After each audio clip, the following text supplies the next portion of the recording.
Que a graça de nosso Senhor Jesus Cristo esteja sobre todos. Que bem que estão alegres, felizes, não é?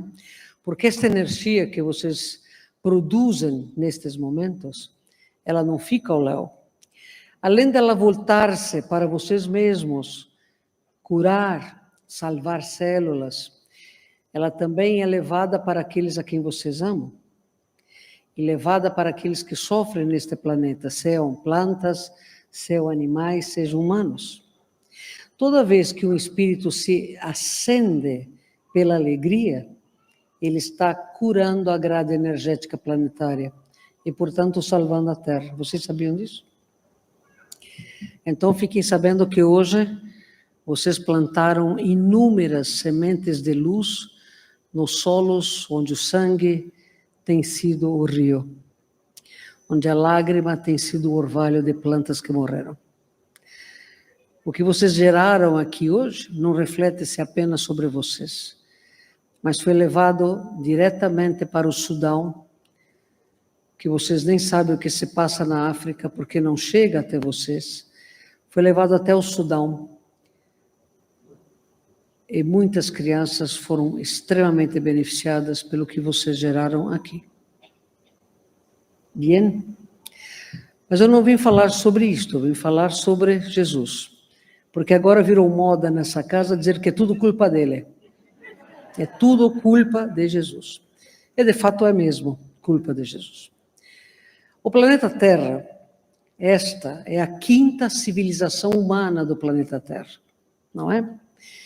As anteriores, a primeira não eram de homens físicos, eram homens etéreos, seres de outros mundos, de outras etnias, como reptilianos, insetoides, zeta-reticulianos, felinos, caninos, cetáceos, exilados de seus mundos, começavam a vir para cá para serem transformados para habitar o Homo habilis, aquele que depois do Australopithecus começou a usar a inteligência para fazer alguma coisa que não apenas a subsistência, mas aprimorar e ter mais qualidade de vida progressivamente.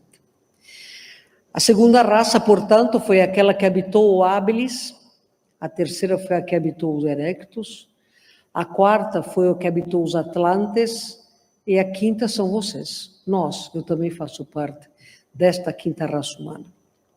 Então vejam que nas raças anteriores nós tínhamos aprendizado com exilados que vinham trazer no erectus o impulso, aprendizado missionário nos atlantes, porque depois da infeliz Guerra de Orion, que neste ano de 25 nós prometemos, este livro sairá para que vocês saibam, é importante que vocês conheçam essa história. A Terra era um planeta rebelado, e por ser rebelado, ele tinha aqui seres de vibração inferior. Então Jesus convidou espíritos de mundos que estavam se tornando de regeneração, espíritos esses que não estavam se sentindo confortáveis nestes mundos, que estavam partindo para o exercício pleno da lei da fraternidade, para que eles viessem ajudar um novo mundo, onde haviam almas muito queridas do Cristo planetário, a evoluir, a saírem da era da primitividade e cambiar isto para um progresso como nunca antes havia sido visto neste planeta. Então vieram para cá espíritos que não encaixavam na regeneração, mas não tinham tantos deméritos para serem exilados. Eles estavam infelizes nos mundos em que estavam, porque não se encaixavam na lei da fraternidade, mas não eram tão evoluídos a ponto de terem que ser aprisionados e exilados. E a Terra recebeu um contingente de filhos de vários planetas. Dos sistemas de Órion veio a maior parte, 35%, mas vieram das Pleiades, vieram de Sírios, vieram do outro lado da galáxia ainda, vieram seres de Cocheiro, vieram pessoas de Andrômeda, vieram muitas pessoas, de muitas etnias diferentes. E construiu-se uma gigantesca colônia no plano espiritual chamada Atlântida, que ficava exatamente sobre o que hoje é o Oceano Atlântico. Estes espíritos que vieram para cá tinham uma única missão: evoluírem para a lei da fraternidade e praticarem a fraternidade com o Homo sapiens, que era o Homo da Terra, os sapiens da Terra.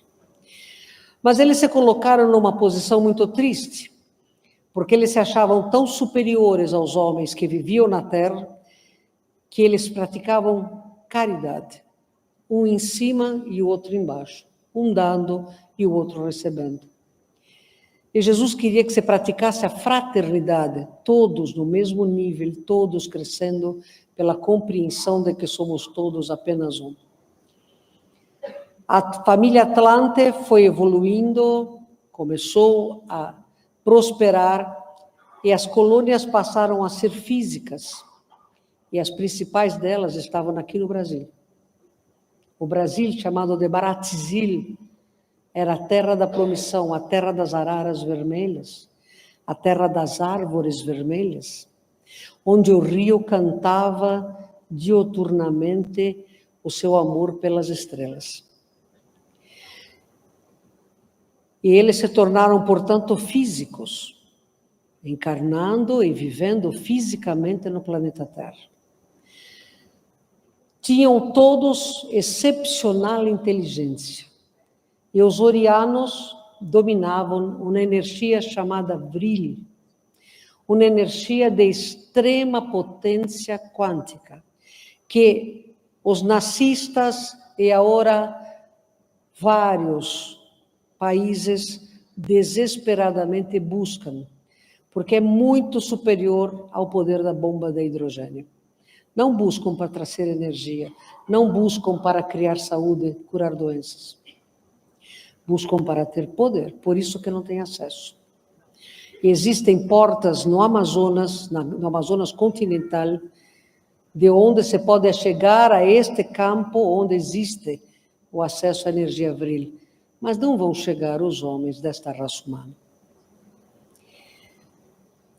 Como a Atlântida tinha duas civilizações, a branca e a vermelha, as duas dominavam a energia Vril, mas esta se chamava erudita e esta era xamânica. Então, estes... Não. Não está caindo. Eu vou para frente mesmo, mas não está caindo. Tá bom, muitas graças. Mas eu posso te chamar se isto cair, né? Bem. O que nós tínhamos? Começar a haver guerra entre os atlantes brancos e os atlantes vermelhos. Guerra usando energia Vril. Então, destruiu-se a magnetosfera, que é o escudo da Terra. E, mais uma vez, fracassava a quarta raça humana. Uma tempestade solar extraordinária que visava limpar a Terra e Marte também, porque de lá estavam piores do que aqui, com muito mais poder tecnológico e moralmente tão deficientes quanto. Houve a tempestade solar que pegou Marte pós-guerra nuclear e pegou a Terra sem defesa. E esta limpeza que foi feita inativou a maior parte dos genes dos homens da Terra. Compreende? Animais foram afetados, sim. Plantas foram afetadas, sim. Por quê? A energia vem e limita tudo. Então, você imagina num planeta Terra que tinha árvores de 230, 240 metros de altura, sequoias. Estas plantas desapareceram. Uma couve-flor era do tamanho desta sala. Alimentava centenas. Isto desapareceu. E adequou-se toda a vida da Terra ao tamanho do homem que esta Terra deveria honrar, zelar e cuidar, por através dela evoluir. O homem da Terra foi jogado de volta ao estágio primitivo. As civilizações antigas, que vêm daí, os egípcios, os fenícios, os gregos, os persas, os orientais, os índios das Américas, começaram quase que do zero, esquecidos da sua origem divina, esquecidos das ligações com os cosmos, sem paranormalidade, sem mediunidade, porque não sabiam o que tinham. Então, imaginem vocês uma pessoa andando, de repente cruzava com o espírito e a clarividência paranormal deles permitia que eles vissem e eles se assustavam, porque eles não conheciam nada disto. Foi uma época de extrema treva moral para os homens da Terra, que tinham que construir de novo sobre os escombros do que tinham destruído. E estavam disseminados em todos os cantos do mundo, porque a geografia já era a geografia atual do planeta, com os continentes como são. Compreendem? E as pequenas tribos que haviam eram guerreiras, eram briguentas. E vocês têm aí os antigos, que eram verdadeiros domínios, eram impérios que devastavam, matavam. Não é esta história antiga? Não é isto que se viu com os Átila Uno, com os japoneses, com os chineses, na África, nas Américas? Não foi assim? Os maias sendo dominados pelos astecas, quanta morte desnecessária. Aí houve o Conselho do Sol, dos Senhores do Sol, porque Marte começava a achar um caminho para a lei da fraternidade. Morando dentro da Terra, como eles sabem que moram lá hoje, e o plano espiritual de Marte, progredindo a passos firmes, sólidos para a lei da fraternidade. Mas a Terra não emendava. Todas as civilizações antigas, uma queria dominar a outra, que queria dominar a outra, que queria... Então não mudava. E aí foi proposto, por alguns senhores do Sol, erradicar a vida hominal na Terra, porque não valia a pena. Foi falado assim, o problema é o cheiro do planeta, porque quem lá pisa não consegue encontrar o caminho da paz. E nesta discussão, estava apenas observando o Cristo planetário, Sananda, Jesus depois veio a ser. Esperou que todos falassem e argumentassem, os mais exaltados pedindo extermínio imediato da espécie hominal da Terra, quando ele pede a palavra. E fazendo poesia, porque ele sempre fazia poesia, ele coloca para eles que a fonte criadora não criava bons, criava filhos, que escolheriam ser bons quando soubessem a alegria de ser bons, que perderiam o medo de amar quando entendessem que amar é a força mais poderosa que existe, contra a qual não há necessidade de defesa. E que seria injusto que se perdesse todo o esforço tido há milênios de intentos, que se perderia tudo, entregando a Terra sem uma raça dominante, para que as outras espécies viessem a criar a nova espécie dominante, perdendo-se milhões de anos no processo. Então ele disse, eu faço uma proposta. Sinto-me responsável pelos nossos irmãos da Terra. Eu proponho nascer entre eles, como um deles, para dentro deles modificá-los. E disseram, não, você não pode fazer isto. Você não pode entrar, eles vão te matar, eles vão te destruir, eles não vão te compreender. E ele disse, se houvesse morte, todos nós deixaríamos de existir, sabemos que não há. E o que é o sofrimento de uma vida, se ele houver, comparado com a alegria de bilhões resgatar? Foi então acordado que ele viria para a Terra, que teria que ser preparada para ele vir, e o espírito que, com certeza, é o mais próximo dele, que hoje nós chamamos de Maria de Nazaré, ofereceu-se para ser a sua mãe. E ele disse que sim, que aceitava.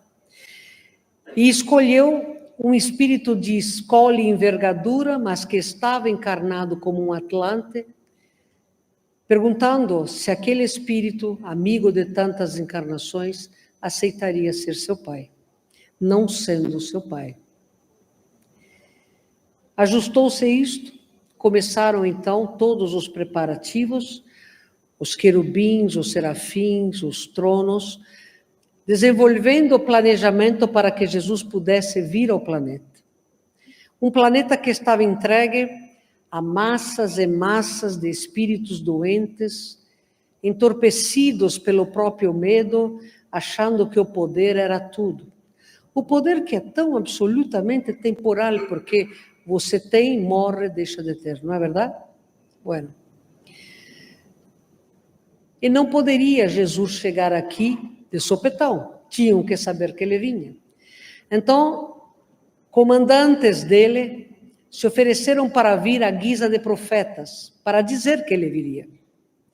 O outro lado, sabendo que tal movimento se dava porque se viam naves começando a preparar todo o ambiente astral para receber Jesus, consertando a magnetosfera, colocando a atmosfera de uma forma mais leve para que eles pudessem respirar.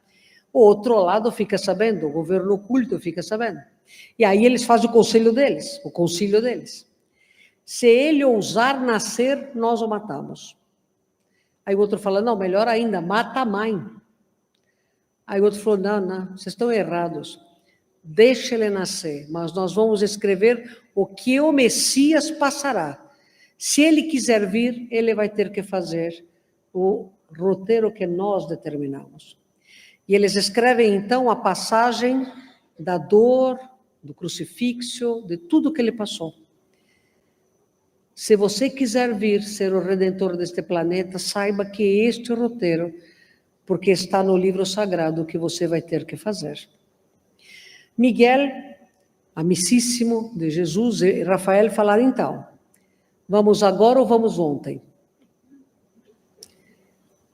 1000 anos foram necessários para se construir uma gigantesca colônia no umbral grosso, de onde hoje é o Oriente Médio, por isso que lá é uma região tão pesada, com pessoas maravilhosas, mas pesada. E vieram hordas e hordas de dragões, amazonas, cavaleiros e guerreiros de outros mundos para aprisionar todos os espíritos de pior envergadura, encarnados e desencarnados nesta cidadela. Claro que os encarnados foram desencarnados. Foram presos todos lá, nesta cidadela que é conhecida como a Cruzada, e foi dito a eles que eles ficariam aprisionados por 1000 anos. E nesse período começaram a encarnar os prepostos do Cristo planetário, e trazer a boa nova, e cantar em louvores aquilo que ele viria a dizer. Na hora determinada, aproxima-se da terra José, nasce muitas décadas antes de Maria, um judeu temente a Deus, de uma família conhecida de empreiteiros, casa-se com uma mulher que ele amava profundamente, tem filhos, esta irmã desencarna, ele fica com chicos pequenos, apenas um era maiorzinho, tinha 11 anos. E nesse ínterim, enquanto está nascendo o menorzinho de José, um casal de honestos seres, que era estéril, recebe a visita de Rafael. Vocês vão entender que Rafael e Gabriel são os fofoqueiros da turma de Jesus. E ele promete àquele pai, que não poderia ser pai, que eles herdariam, teriam uma menina. E que esta menina seria a mãe do Messias. Obviamente que o pai não acreditou. Obviamente que a mãe acreditou. E 9 meses depois, nascia a mais encantadora chica que neste planeta já pisou. Os seus olhos de um azul quase lilás, um sorriso pleno, uma mansuetude tão intensa que bastava olhar para ela e você já se sentia bem, já se sentia em paz. Mas a pequena Maria, ao nascer, também mostrou que era já alguém que mandava em si mesma. Porque rapidamente começou a dar ordens para o pai comandar a mãe. Maria foi crescendo com uma inteligência primorosa, extraordinária, e pediu ao pai, eu quero aprender a Tora. Ele disse, não pode. Quem diz? Deus este Deus que você conhece não é o Deus que eu conheço, papai. Se ele me deu inteligência para que eu a use, porque senão ele não me dava. Você me ensina a ler? E quando ela piscava, o papai fazia. Então a pequenina já aprendeu a ler e estudar a lei, só que tem um problema, né? Ela estudava a lei e debatia com o pai a lei. E quando os rabinos iam debater na casa deles, aquelas reuniões de leitura e estudo, ela tinha que ficar trancafiada em algum lugar para não sair falando, porque era heresia. Mas nessa época, um rabino de Jerusalém era um templo onde meninas especiais com paranormalidade e mediunidade ostensiva eram treinadas para ser virgens, porque elas é que profeciavam, eram elas que viam, falavam para os rabinos falavam que eram eles que estavam vendo. Simples, não é? A mulher sempre foi mais paranormal e mais mediúnica do que o homem, por causa da predominância do cérebro direito. O homem tem a predominância do cérebro esquerdo. Vantagem porque todos nós já fomos homens e já fomos mulheres. Então chegou uma hora que os dois cérebros estão quase empatados, não é? Bem, um rabino sonhou com um anjo. Vamos ver se você descobre quem é o anjo. Ele mesmo. Que disse a ele: olha, a mãe do Messias nasceu em Nazaré. Vá ter com este casal e lá você encontrará a menina. Como ele era extremamente temente a Deus e tinha muita fé, arrumou a sua companhia de viagem e foi. Tocou, bateu na porta, Ana foi abrir e ele falou: eu vim. E Maria aparece atrás dele e fala: me conhecer. E eles começam ali a conversar e ele fica encantado, não apenas com a inteligência primorosa, mas sobretudo com a humildade, o carisma e a bondade que vinha daquela chica. E convence o pai que a melhor coisa que poderia acontecer com ela era ir para Jerusalém, ser formada como uma das profetisas. É lógico que o pai quis, a mãe não queria, mas o pai quis e a Maria foi. E lá dentro ela causou uma revolução, porque ela ouvia falar e falava para os rabinos: mas isso não está na lei. A lei diz que é assim, assim, assim que Deus quer, todos iguais. E o que vocês fazem não é isto. A lei não fala mata o animal em sacrifício, porque ele é irmão. E não é isto que vocês fazem. Então ela colocou todos malucos. Só que ela tinha todos os sinais de ser a mãe do Messias. A mãe do Messias que teria que dar a virgem, ser virgem no nascimento dele. A mãe do Messias que deveria ser virgem na concepção dele. Entende isto? O Messias deveria nascer de uma virgem, sem que ela perdesse a virgindade. Olha que roteiro cruel foi escrito. Como é possível isto? Não é fato? Bem, o que eles fizeram? Ela não tem que ser virgem? Então casa ela. Ela não será mais virgem. Mas casar com quem? Ninguém quer casar com ela. Ela não para quieta, não para de falar. É uma mulher que não se submete. Vamos ver quem deve mais para a sinagoga. Ah, José, ele é um homem bom, temente a Deus. Deve muito dinheiro, faz tempo que ele não paga. Chama José aqui. José, meu filho, você tem uma dívida grande. Sim, eu vou pagar. Sim, nós já demos um jeito. Você vai se casar com uma menina que nós indicamos para você e a sua dívida será quitada. Ele falou: não, eu amo a minha esposa que faleceu, tenho meus filhos, não pode... Não, você vai casar com ela e a tua vida será quitada. Vai para Nazaré, ela já foi mandada de volta para casa, vai lá conhecê-la. O que José fez? Foi com muita zanga, muito triste, porque ele não queria fazer isto. Quando lhe disseram que a menina era ainda muito pequenina, muito jovem, ele falou: não vou fazer mesmo, desta vez eu não vou fazer. Quando ele entrou na casa com a carta do Sinédrio, que ele deveria desposar a menina, para desespero da Ana, Maria entra, jovem, uma mocinha de 12 aninhos, pega a mão dele e fala: meu bom e querido amigo, eu estava te esperando. José se ajoelha perante ela e diz: o que você precisar da minha vida, você terá. Você sempre será a minha amada amiga. porque era um encontro de duas almas gêmeas. E foi acertado o noivado, e foi acertado o casamento. Quando noivos, não pensem que os filhos de José acertaram isso francamente. Os mais velhos não queriam uma madrasta, muito menos uma que era muito mais nova do que eles. Os pequenos adoraram, porque ela contava história, rolava no chão com eles. Mas os mais velhos não queriam. Então não foi fácil para Maria. Sair da casa dos pais, ir para a sinagoga, sair da sinagoga, voltar para os pais, expulsa, depois casar com um homem que era viúva e tinha filhos. Era difícil. Mas ela foi. E José era empreiteiro, falei isso para vocês, não? Eles estavam construindo com os irmãos de uma outra cidade.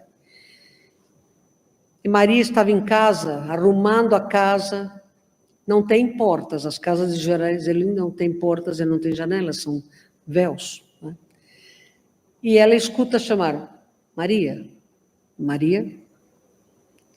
Ela para, Maria, e ela vai. Quem é que está ali?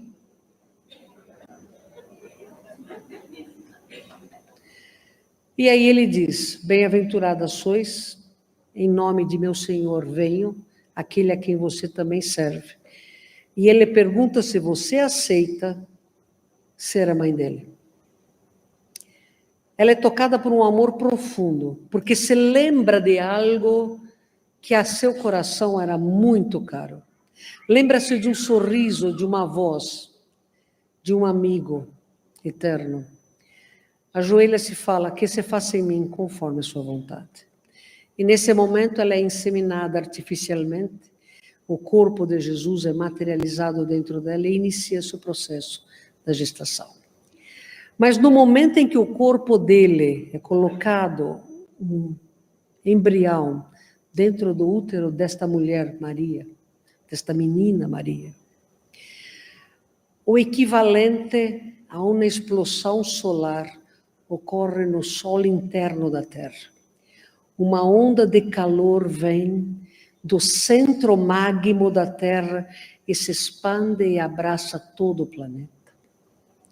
Golfinhos pulam em júbilo, baleias cantam, pássaros fazem revoadas felizes. Os animais todos falam, gritam, piam, latem, porque sentem uma renovação de esperança. Homens que estavam presos choram, porque de repente se sentem compreendidos. Leprosos acreditam que poderão ficar curados e muitos se curam.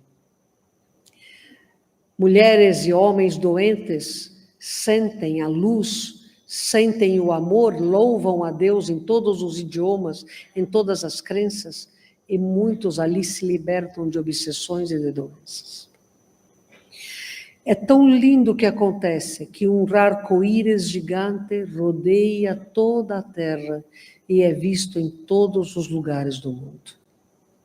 O plano espiritual superior canta hinos de louvor e os que estão na cidadela cruzada choram de desespero porque sentem que ali começa a sua derrota. Os 9 meses que se seguem, muito difíceis. Maria tinha ataques espirituais, via Jesus crucificado, não deixou de ser teimosa, não deixou de manipular José de todas as formas possíveis. Mas Jesus, dentro dela crescendo, ela ficava cada vez mais paranormal e médium. José, claro, vocês sabem, não apedrejou Maria porque ele a amava demais, mas ele estava profundamente desiludido por ter sentido-se traído por ela. Foi orar, quando voltou da viagem, que ela disse que estava grávida, sem eles nunca terem estado juntos. Foi orar e foi levado por quem? Ele. E ali foi mostrado para ele quem era o filho de Maria. E ele vem de volta para o corpo, acorda a companheira e pede-lhe perdão por ter duvidado dela, sabendo que ela era pura e imaculada. E diz a ela, de teu filho serei o pai amantíssimo. E ela diz, não, do nosso filho, porque nem nosso ele é o nosso Senhor. E ele veio para salvar a toda a humanidade deste lindo canto que estamos hoje vivendo. Claro que no momento em que Jesus vem à luz, não foi no dia 24 de dezembro, não existia dezembro e nem 24, claro. O calendário gregoriano ainda não havia. Mas no momento em que Jesus vem à luz, lembrem-se, ele tinha que nascer de uma mulher que permaneceria virgem. Então ele foi desmaterializado, o corpo dele materializado fora. Realmente numa manjedoura, no estábulo não, mas num lugar muitíssimo pobre, onde haviam 2 outras famílias. José faz o que competia ao homem para dizer que o filho era dele. Pega a criança, deita sobre seus joelhos e esfrega suas costas, dizendo: este é meu filho, eu o reconheço. Ali ele dizia: não poderão apedrejar nem minha esposa, nem meu filho. Estar naquele ambiente, que era absolutamente de cheiro de jasmim, com luzes extraordinárias a embalar todos os sonhos, a destruir todos os pesadelos, a ensejar a paz. Houve paz em todo o planeta Terra por 7 dias. Não houve uma única ação de morte. Houve paz, porque Ele é a paz. Quando Ele nos dizia: da minha paz vos dou, Ele estava nos dando o que de mais profundo tinha, o estado de plena harmonia com o Pai Celestial. Um estado em que, quando nós estamos ao lado dEle, perto dEle, junto dEle, mesmo nesse instante em que Ele aqui se manifesta em luz e amor, todos nós podemos sentir um silêncio gostoso no peito. Não é assim? Não estão sentindo vocês uma paz a envolvê-los? Isto é Jesus. Nunca se disse: sou o maior, sou o melhor, sou o único. Sempre se disse: sou o servidor, sou o amigo. E é de fato o grande amigo que jamais se aparta de nós, que nos ama como somos, porque sabe como seremos. Deste não existe possibilidade de não estarmos juntos. Boa noite. Sim. Tudo bem? Sim. Quando o mestre vai fazer uma transformação profunda, realizar um milagre, o senhor lembra se, por acaso, dava aquela sensação que o ar está abrindo? Sim, claro, quando ele está perto, abre mesmo. É essa saudade que a gente sente, então. Claro, todos aqueles que estiveram com ele de alguma forma sentem as saudades do momento divino. Posso perguntar? Está bem. Obrigada por estar aqui com a gente mais uma vez. O que me preocupa, e tem me preocupado muito o coração, é que a gente tem escutado muito atualmente que alguns lugares no nosso planeta já está sendo proibido falar de Deus e de Jesus. Então, eu acho que isso é tão preocupante, porque falar de Jesus é falar de amor, de fraternidade, de bênçãos. E a gente fica triste, principalmente na minha idade, que eu nunca tinha ouvido essas situações, de alguns países estarem proibindo falar sobre Jesus. Mas, claro, os islâmicos não querem que se fale dele, os judeus não querem. Teresa, desculpa, Perdão. é uma pergunta. Perdão. Está bem? Perdão.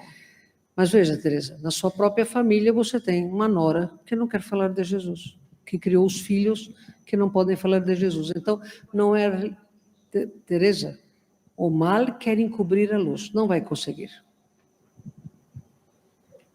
Sim. Boa noite, doutor Espanhol. Buenas. É esperado que nas próximas décadas, ou pelo menos neste século, a gente consiga a comunicação com o plano espiritual através de aparelhos, provando assim, trazendo esclarecimentos sobre a existência do plano espiritual e expandir a saúde, a medicina junto com a espiritualidade e que assim a gente consiga trazer mais paz para todo mundo? Isto vai acontecer. Se vocês não se perderem muito no uso da inteligência artificial, acontece mais cedo. Como vocês são superficiais e imediatistas,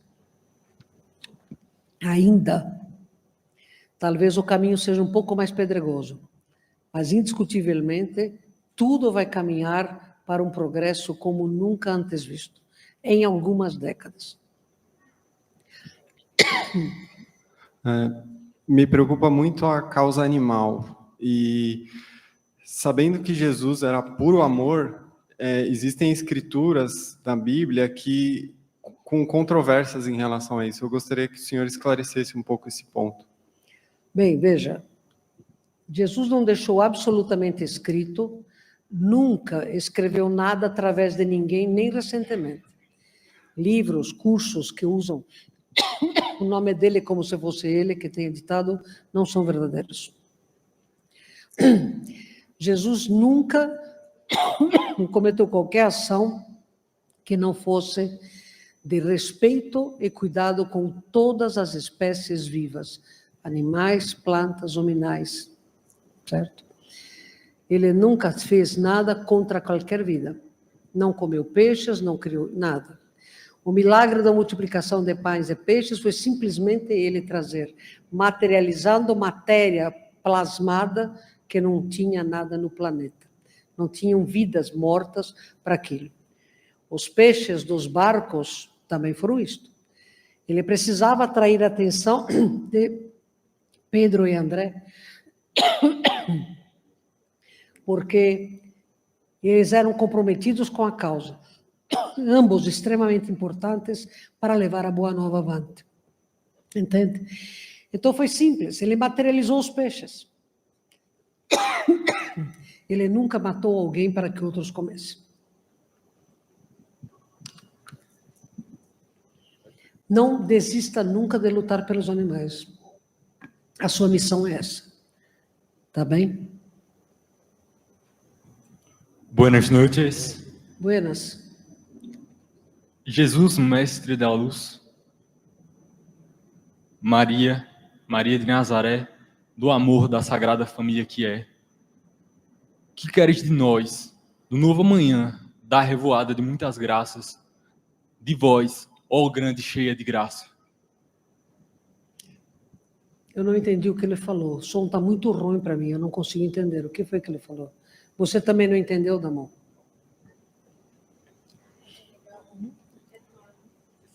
Porque eu não consigo entender nada do que falam, Margareta. Ah, você faz uma oração. Desculpe, mas a sonoridade estava péssima. Sim, pode perguntar. Existem muitos grupos fazendo contato com Jesus. Muitos seres na Terra despertando para esse contato com Jesus. Eu pergunto o que faz que realmente a gente esteja com Jesus, porque o mundo da ilusão é muito grande e muitas vezes a gente acha que está no bem, que está no amor, que está com Jesus, mas existe uma dicotomia da nossa verdadeira fraternidade, verdadeira Dizer-se vivência. cristão não é o suficiente, é viver como ele viveu. Simples, honesto, ético e amando. Sempre colocando o bem maior sobre todas as outras coisas. Isto é viver como ele viveu. Todos nós evoluiremos para um dia ser como ele. Não basta dizer-se seguidor de Jesus. Há que andar nas pegadas dele. Oi. Alô. Você contou que no passado foi construído um roteiro difícil para Jesus antes dele chegar aqui. Então são duas perguntas. Como que eles tiveram a força e o poder de construir esse roteiro e como nós hoje podemos ter mais força do que eles para construir um roteiro melhor? Bueno, veja bem, papel aceita qualquer coisa, mesmo que seja plasmado. Os que estavam aqui na Terra, que se julgavam ontem, se julgam hoje, os donos do planeta, determinaram se ele queria aqui invadir, teria que seguir aqueles passos para ser reconhecido como Messias, aquele que salvaria. Foi assim que eles escreveram. Como hoje se pode mudar, dizendo não à violência, não à falta de ética, não à agressão, não à ganância, não ao suplício dos animais, não à destruição da natureza, não ao orgulho. O que disse Jesus a Felipe? Larga tudo o que tens e me segue. Largar o quê? Todas as mazelas morais que impedem-nos de sermos parelhos com Ele o tempo inteiro. Este largar tudo e me segue significa abra mão do eu em prol do nós. E esta terra caminhará para isto em alguns milênios, não agora. Mesmo na regeneração não será imediato, porque essa regeneração é algo a ser construído tijolo a tijolo. Pelo menos 1000 anos de regeneração são necessários para que todos do planeta vibrem na lei da fraternidade. E a lei da fraternidade é apenas o primeiro passo, porque o amor incondicional começa depois deste caminho. Então, mira, daqui para adelante, temos um caminho muito longo a andar. As nossas imperfeições existem, são aceitáveis, porque nós somos ainda seres com muita trajetória para evoluirmos. Mas é assim que se chega até onde ele está. O Tupã, que de todos nós é o mais evoluído, estava desencarnado, era um desencarnado sofredor quando Jesus estava na cruz. Seguiu um bando que ia lá para rir dele. E foi tocado pelo olhar dele e ali despertou. Tupã hoje é um espírito de amor incondicional. E ainda está longe de chegar no final da trajetória. Mas já abriu mão de muitas coisas, já largou o que ele tinha e seguiu Jesus. Compreende? Então, se queremos mudar este roteiro triste, temos que mudar aqui dentro. Temos que ser a mudança que o mundo necessita. O que esperam de nós não é perfeição, é luta, é esforço, mas, sobretudo, que larguemos o que nos perde a paz, o que nos altera a saúde mental, para podermos seguir a Jesus. Boa noite, doutor. Buenas. Uma pergunta que eu sempre tive em mente foi sobre a trajetória evolutiva de Jesus. Se ele passou pelo ciclo das reencarnações, como foi, até para a gente se inspirar e buscar fazer minimamente, né, o que ele se inspirar no que ele fez, para nós mesmos evoluirmos mais rápido. Passou pela mesma trajetória que todos os nós, mas tomou decisões certas mais rápidas do que nós, mas passou pela mesma coisa. A lei é igual para todos os do reino nominal, tá vendo? Qual a origem dos povos originários do Brasil e que relação eles têm com Jesus? Todos os povos originários da Terra recebem as primeiras encarnações de seres egressos do reino animal. São as primeiras encarnações, para ficarem protegidos da obsessão que é a vida do civilizado. Vivendo com a Terra, vivem mais livres, mais puros, aprendendo ali o dia a dia do que é ser hominal, do desenvolvimento da inteligência racional e do embotamento que passa a sofrer na inteligência emocional. Compreende? Para que se desenvolva, principalmente a inteligência espiritual, que só vem a se desenvolver no hominal. Então, são como crianças muito amadas, que têm que ser protegidas dos civilizados, que os menosprezam, que os usam de formas terríveis, mas não são apenas crianças, não são perfeitas. Há crianças que precisam muito serem educadas por causa do transtorno que causa. Não é assim? É a mesma coisa que se passa. Boa noite, doutor. Buenas. É uma pergunta, no começo o senhor comentou da energia que estava sendo desprendida daqui, né, das nossas orações, da alegria, aquela energia boa que de uma forma é encaminhada pela espiritualidade para quem está precisando.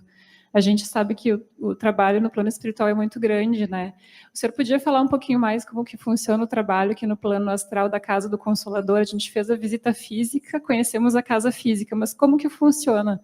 O senhor podia contar um pouquinho mais para a gente do astral? Olha, nós somos muitos, aqui é uma casa de muitas egrégoras, né? Porque ela veio justamente para isto. A razão da Casa do Consolador era quebrar paradigmas, romper preconceitos. Aqui todos que trabalham para Jesus têm assento, literalmente, né? Então você tem diferentes frequências vibratórias que se encaixam, mantendo a individualidade, mantendo a identidade de cada corrente, mas que se somam sempre para um bem único, que é servir em nome de Jesus. Olá, doutor. Por gentileza, minha dúvida é sobre tecnologia, né? Com o início da pandemia, nós percebemos que não sabemos nem lavar as mãos. E eu vejo a velocidade absoluta da tecnologia, né? E para o lado bom, para o lado ruim, não sei se é assim. Se o senhor poderia falar um pouco isso para a gente, porque ela é muito veloz, né? E se no momento agora ela está positiva, porque ela tem aí, né, uma nuance bem grande entre o bom e a falta de bem. Se o senhor pode falar um pouquinho para a gente sobre isso. O problema não é a tecnologia, o problema é o uso. Vamos citar a Starlink. Indiscutivelmente leva o sinal aonde não tem. E também leva a hipnose subliminar.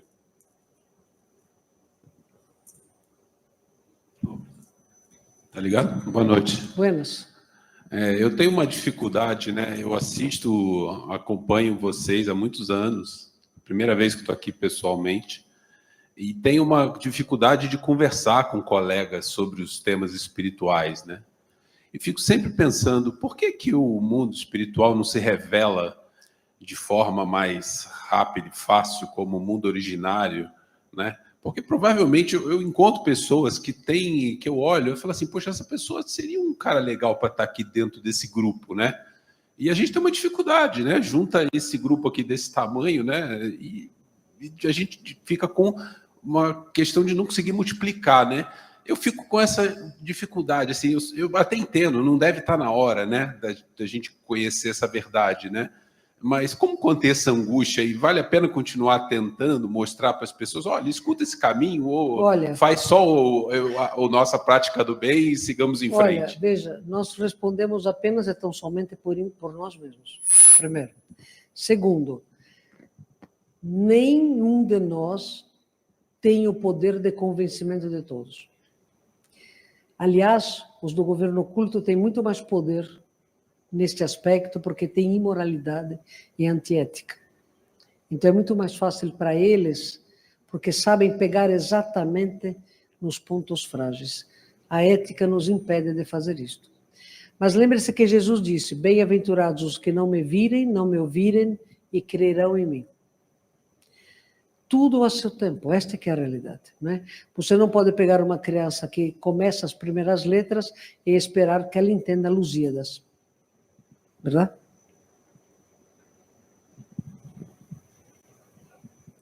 Boa noite, doutor. Buenas. Dando um prosseguimento à pergunta do meu colega, eu gostaria de saber qual seria a melhor abordagem em relação aos ateus, assim, como em uma conversa sendo respeitoso, como você conseguiria demonstrar um pouco desse lado e a prova da existência de Deus? Olha, para quem crê, nenhuma prova é necessária. Para quem não crê, nenhuma prova é suficiente. Então, não é quem fala, é quem ouve. Você tem a sua verdade, porque você tem ela já impressa em seu DNA.